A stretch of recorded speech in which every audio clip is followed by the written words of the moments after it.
Hello YouTube, this is Galway Yu-Gi-Oh here, and this is my Dark Souls 3 walkthrough. This is part 11. In the last part we were in the Crucifixion Woods and we defeated the Crystal Sage boss. This is the path to the Cathedral of the Deep, one of the two paths you could take, the other being Farn Keep. But yeah, from here you just drop down and kill this Crystal Lizard. These give Twinkling Titan eye. The different Crystal Lizards give different items, but these ones here give Twinkling. Twinkling is used to upgrade special weapons, not standard or boss weapons, but everything else. Slowly walk around this cliff. This kind of gives you an advantage because it stops you getting ambushed if you walk straight down. This way you only pull one of those mobs, the other one will keep walking. Just waving hello. These enemies are kind of annoying because they have a lot of kills, but if you just keep building behind them and, you know, whittling them down, they're not that difficult because they have a very, you know, easy to avoid moveset. This one's going to fall down about now. By the way, I'm pre-recorded, so I'm doing my commentary after I've recorded the actual video. I decided to stick to this format for the feature just because it's easier, and it means I don't get as confused during the recording. Especially if I die, I won't be as upset. But yeah, just keep circling around these guys. These are the same guys that are in the Undead Settlement. So just there we got the Great Machete. Take a look at those stats. So yeah, as you can see, it's quite an okay weapon, kind of high base damage. Take out the other one now. This was actually the first guy we pulled, but he fell off the cliff. Okay, and easy kill. Next up we have one of the Evangelists. These guys are somewhat of a pain for new players, but they're not as difficult later on. As you see, I have quite a reasonable time against this one. Did catch me there with the big swing, but usually the thing to worry about against them isn't their damage, it's the bleed. So try and let that wear off before you keep fighting them.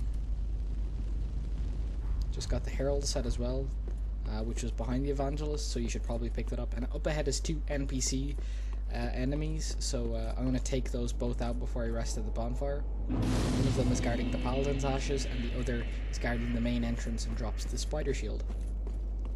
The one guarding the Paladin's Ashes is right down here, and this guy pretty much kicks my ass, to be honest. But I do get the better of him eventually. There's no real great tactic to find these guys. I find for these NPC enemies, you're better off just spamming. You know, if you get the chance, spam and stagger lock them because they have very low poise. Even the ones in the bigger armor, like this guy, who's wearing the Fallen Knight set, which, by the way, you did pick up in the last area. So take your time, whittle them down, and yeah, then you have access to the Paladin's Ashes. Oh god, I'm losing all of these traits. Finally get him down. Going straight forward, and I'll collect the Paladin's Ashes. Now, up the stairs, we'll probably go to the left here though. I'm pretty sure I went to the left. And there's only one item here, which is kind of odd because it's actually a large area. You can go up that hill and circle around, and there's no real good view, and there's no items up there, so it makes very little sense. And I certainly know that there's no illusory walls. So yeah, it's kind of strange that there's quite a big area up there. Again, on the right, you've actually got another small pathway, although this does lead to a decent shield. I believe it's the Blue Crest Shield, or one of the Blue Crest Shields. I'm not sure which one it is. It might just be the plain Crest Shield. Blue Crest Shields, by the way, all give different resistances. The plain one, I think, is resistant to dark, and I think that's the one that's up here. Yeah, just the plain one. Quite a good item, actually. They all have 100% physical resistance. The Grass Crest doesn't, but the Grass Crest is special because it doesn't have a high resistance against a certain element. It just helps regenerate stamina quicker. It's also not a Blue Crest Shield, it's just called the Grass Crest Shield and shares a name with them. The Dragon Crest Shield is another one that's resistant to fire. So yeah, there's quite a few of them scattered around the game, and they're all pretty good options for a medium shield. But enough about that. This is the Brigand NPC. If anyone's played Dark Souls 1, they'll know that Brigand is one of the starting classes. Or Bandit, sorry. And he's pretty much wearing the entire Brigand set. and it has the full bandit class. He drops the spider shield, an interesting shield. Although it has high resistance to poison, I don't think it's that good in this game. Generally because its stats are too balanced and doesn't have 100 physical. I think a good starting idea for any shield in this game is 100% physical. Just quickly rest of the bonfire and we're back up. By the way, sometimes I will cut whenever I go back to Firling Shrine like I did there, and I either, you know, improve my Estus or use my souls to level up. So I'll do that off screen because it's quite boring and the loading screens take a while, so I've cut all of that out. It's worth noting, however, that sometimes the quest items I do get during the open world, and I note them during the time I get them. If I go back to Firling Shrine, I will definitely I'll definitely hand them into the respective NPCs that requested them. I won't show that on screen though, and I won't talk about it if I have handed them in, because generally it will just unlock new you know, items in their inventory. For like Orbeck of Vinholm, if you get the scrolls, it will unlock more spells. For a Grey Rat, Loretta's Bone unlocks his quest line, and it's quite obvious once I've, you know, met these NPCs what they are looking for. You know, like Orbeck demanded the scrolls, and Grey Rat was looking for Loretta. So I shouldn't really, I'm not going over those quest lines during the playthrough. They're very complicated and don't really reward a new player that much outside of the respective, you know, classes. So for example, if you are playing a miracle style player, then the only real key items that unlock items are really Arena of Kareems, which unlock miracles. So yeah. I know that might seem a bit confusing, but yeah, that's that little area. I should probably advise keeping your shield up at all times in that previous area, because the dogs can be a pain in the archers. Up ahead is a suicide, I don't want to say bomber, but suicide fire person. And they'll jump into an exploding fire, so yeah, try and avoid that, just run away. They won't follow you forever. And they do kill themselves. I'm going to quickly grab the Estus shard right here, and then run away. There's really no point fighting these guys, they don't give very much souls, and they don't have anything good, and they explode, and get killed, and I don't know what happens, so I'm going to run away. And in the next room here, just past this door, is a bonfire, so I'll show you that when I get there. Just right ahead. I don't seem going to turn the camera around. And in the same room there is a notched whip, which is a okay whip. It adds bleed. Bleed is a very good effect, by the way. But I don't know, I'm not really a fan of the weapon overall. It has a descaling dex and pretty miserable base damage. Although when I pick it up, I do show it. So yeah, feel free to pause at that frame and, you know, have a quick check at the stats, see if it'll be something you'd enjoy. Okay, taking a quick look now, and it's 33 bleed, kind of red in every other kind of area. And the weapon art for the whips, I've seen it, but I've no idea how it actually fares. But I don't think a good weapon art would make up for a weapon with kind of that average in stats. So yeah, since I did rest of the bonfire, I will have to go through this area again. Now you can drop down just to the right of that monument there, to go to a lower path. However, I chose the higher path first because you actually circle around to the lower path later on and unlock a shortcut. But if you take the lower path at the start, you will not have that opportunity. In fact, I'm pretty certain you can't reach the top at all from the lower part unless you unlock the shortcut. Taking a left here, and I'll get to the stored greatsword, or I'm pretty sure it's this stored greatsword, and I'll show these later when I pick up another weapon or another item, another weapon. And in the same area there's an executioner's greatsword followed by an ambush, and that's a pretty good weapon. It actually improves your FP regeneration. When you kill an enemy you get 3 FP, I believe, or something like that. Quite an odd effect for a greatsword, simply because you'd have to have high dex and strength and carry weight to wield it, and FP kind of seems like something a mage or a caster would use. It's also not that good in general, just because the FP recovery effect is kind of bad. It's kind of low. I get caught here. Just clear the way if you do get caught. You don't get destroyed, of course. There's no other items up in this graveyard part. When you cross the bridge there is, but I guess that's not really the graveyard part anymore. And there's a tough enemy up ahead, so just straight above us, in front of us, you'll see a warden. I don't know what else they're called. I believe they're called warden because they drop the warden set in the grave warden set, maybe. I'm not sure. That's her, anyways. She's quite a vicious enemy, inflicting heavy amounts of bleed and doing a lot of damage. And also gets caught in standard mobs too, I guess. Here you go. She even does bleed through the shield. Not the full amount she would do if she got a direct hit, but shields have different amounts of bleed and poison and all those status effect resistances, as well as their, you know, actual damage resistances. So it builds slower if you have a shield up, depending on what shield you have.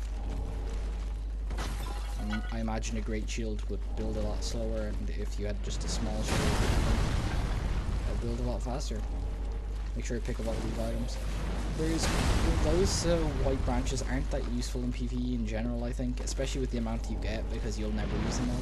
But right across here, this next item I'm going to get is the Undead Bone Shard, which is actually pretty damn good. Undead Bone Shards, by the way, if you haven't already known, I did get one earlier on in the playthrough and I showed that off. And it makes your Estus heal more. And they're, in my opinion, almost better than Estus Flask Shards. Just because in the cases of emergency where you're like, oh shit, it's better to have a stronger potion than to just use 2. Because it takes longer to use 2. And it's not really as effective, is it? And that's me showing off those the 2 great swords and the shield. Curse Word Great Shield, big fan of that great shield. It's actually probably my favorite great shield overall, and I can't really explain why. I just like the look of it in general, and I just like the weapon overall, or the shield overall. And the 2 great swords, of course, the Astora Great Sword and the Executioner Great Sword. And I explained the Executioner Greatsword, and the Astora Greatsword I think has a faith requirement, but I think other than that it's considered pretty standard, although I have no experience with that weapon, and in fact I've not very much experience with most of the weapons in this game just because there's so many of them.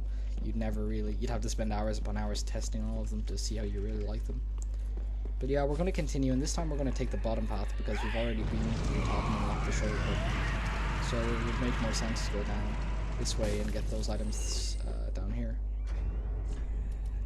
Just equipping firebombs, I believe, because firebombs, of course, do a lot of damage to these mag beasts. Also torches do. It stuns them and does a lot of damage. However, if you get hit even once by these enemies, you will get a permanent bleed, not a permanent bleed effect, a bleed effect that will bleed you 2 or 3 times continuously. Because what will happen is they'll infect your leeches and will continuously build up and build up 2 or 3 times. It doesn't happen to me for this first one, but I think on the second one it does. Which is a bad thing because I got hit, of course, but it's a good thing because, well, I get to show off exactly what it does. And I've no way to get this off me outside of using a Golden Moss, but I don't believe I have any of that yet. And of course, if I equip a torch, it will also get rid of it, but I do not own a torch right now in this playthrough. So as you see, it continues to bleed even after I kill it again. Although, the one thing is, you do, of course, immune yourself from more bleed effects from these guys, making them quite easy after you've gotten the bleed effect. So, generally, they're not that scary. They don't pose a threat straight away, just overall. Gonna quickly heal up though, because I did lose some blood. Blood loss does take, I think, about 30% of your total HP. Although I'm not sure if it extends its effects if you're embered. I don't know if it's 30% of base HP or max HP. Now there's another crystal lizard up ahead. I do miss this crystal lizard. It does drop Twinkling Titanite, so it's actually quite funny because the crystal lizard glitches out, so it becomes unreachable, as you'll see right now. And it kind of annoyed me at the time of recording because I was like, damn, I really wanted that twinkling. But honestly, you don't, with the rate of twinkling you get, I mean, we've already got like 3 pieces so far. It was just annoying. So as you see, I get him to like 1 HP and he glitches out and he's unhittable through the gate. So that was a very unfortunate thing that happened, but whatever. And I nearly got him there again, so I was, as you can imagine, pretty annoyed. Here's a crystal beast though, and these guys obviously drop the Titanite scales. But yeah, you get to see these guys out, which I really do. These guys are quite easy if you just keep to the right and let a stagger him. And I don't know where he was going. He thought he was Sonic the Hedgehog or something. Okay, Gotta keep going to the right, and I got the stagger, and then I take the repulse. Massive damage. Okay, here's to the left. There's a little kind of hidden passage where the poison bite ring is, and one of those maggot beasts. So I do take advantage of the fire bombs and him not attacking me straight away. For kill without getting bled out. Which is quite nice. As you notice, my bleed effect has gone away. It does go away after 2 or 3 explosions. I think it's about 3, usually, depending on your resistances. And yeah, then I can move upstairs, and I believe there's a Titanite shard I do collect before moving on. I don't think I go back to the bonfire to rest, simply because I still have a lot of Estus, and it would take, you know, it would be quite boring to run back and rest just for 1 or 2 Estus.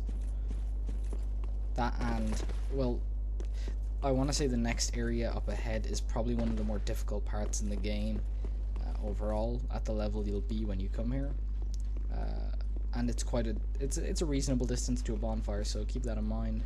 So if I were you, I'd probably rest at a bonfire, make sure you'd, you know, leveled up and used all that kind of stuff, because it can be a real pain to get through.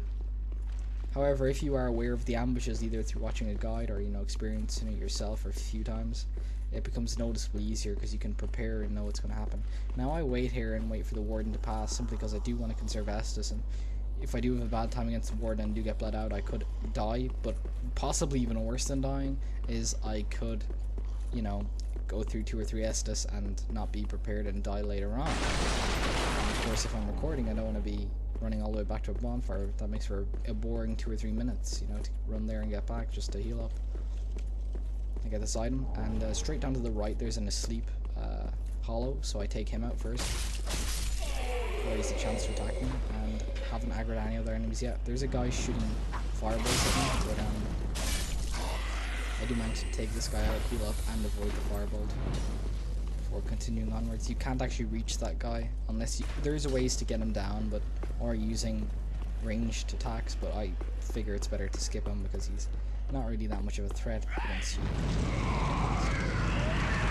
These kamikazes. The extra damage there is just not worth taking, especially when they do so much. And there's an ambush up here, so kill this one guy. He's easy to spot, but he's not the real ambush. You see, once you collect this item, 2 guys will climb over the wall, and since I know they're there, I can just take them out easily enough, as you see. Quick thrust of each with the rapier, and they're gone. Now these guys may or may not drop down. I believe they drop down, but I skip them just because I don't want to get, you know, stun locked by them and get shot at by these crossbowmen. So I run down here and take quite a few hits from these crossbows, but I do manage to take them out.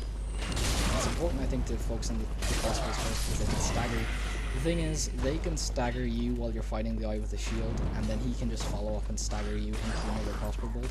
But if you go for the crossbow bolts, only the crossbow bolts will stagger you, because the man with the shield moves very slowly and will not be in range. So if you take those guys out first, you'll have less chance of, you know, just getting killed. There's an ambush up ahead as well, just so I try and bait it out the first time, but I don't get it, so I just run in and run back out again. These guys can be absolutely awful to fight. You can just get so frustrated if things don't go your way, but your shield is your best friend against them. They do get kind of staggered off your shield if you block them because they're so small. I do get a Lloyd's Talisman thrown at me here, which stops me doing the bestest. One of those guys with the swords throw them, so be very careful. Don't go rushing in thinking you can just do it up to get damage, because, well, you can't. But now that I've them taken out, I can focus on the Evangelist. Evangelists are pretty tough, as I've explained, but as you see here, I take full advantage of the grab attack and kill them in the act. Getting the Titanite shard. I've gotten quite a lot of Titanite shards, as you've probably seen. Honestly, you don't need them. They're kind of useless. The reason for this is because you generally don't want to be upgrading multiple weapons at the start of the game. You want to stick with something you're comfortable with until you get to that one item you really love. For me, it's going to be either the Ricard's rapier, which is a much preferable version of the standard rapier, for me anyways, because I just, you know, like it as a weapon in general. Or something maybe like, Oh, I was gonna. Oh, the exile grade. So maybe something else. I'm not quite sure yet. I guess I'll see as I go along. But for you, if you're kind of deciding on a weapon, I'd focus on one and get comfortable with it. Because, you know, you don't want to waste all those Titanites for a weapon you don't really like using. Especially when the areas just get harder. It's not like you go through the same areas over and over again. With the boss dead and the items gone, there's not really much reason to, unless you're farming souls. But you could farm souls better by just going to the next area. Okay, there's a little ambush in here, and as you've seen, there was an ambush of those 3 little men coming up the first time. There's 2 more guys in there, so when you survive the first ambush, you think, oh well, that's fine, I've survived it, and then 2 more guys come down, so be very careful. One of them is this Y-hander, the other has the axe. There's nothing on top of the building that I got ambushed in. Probably take a look up as soon as I kill this guy here. So on top of that building right there I'm looking at now, there's nothing. Don't bother going up there. In fact, it's quite frustrating because there's no hitting items in this next room either. Even behind all of the pillars, there's nothing. This warden does hit me actually quite a lot. It's embarrassing. I do get her friend back, who's the, there's 2 wardens by the way in the next area, and this is just the first one. Although you can hold them one at a time quite easily because the other ones patrols around the stairs next to the room, so they get pulled one at a time. So I've taken the first one out, although at quite a loss of health. And the next one should be to my left right now. Yeah, there we go. Take this one out much smoother, although still not perfectly. Yeah, in general, just be careful in Dark Souls. Don't try and trade, you know, hits with enemies, because there'll be more enemies than Estus. You know, you've only got what, 7 or 8 Estus. There's gonna be more than 7 or 8 enemies, and if they hit you an Estus flask's worth of health, you're gonna end up dying before you get to the next bonfire. 2 kamikazes, just run away. No point trying to do anything fancy. There's no reason to. I do get some firebombs there, which is nice because I was running low in my stock. And just ahead of us, I do lose some footage. Nothing special, but as you can see here, it does cut. And yeah, I'll go back and show you the method I used to get to the next bonfire. It's only about a minute of footage, and as you see there, it reset. To the right of the door, as you're facing it, there was a little congregation, and the only item there was an ember. In front of us, I'm not sure what the item was. I believe it was a Titanite shard I'm pointing at it now. But there's a poison trap right there, and oh god, this guy spooks me. Just jump right out. So I take him down and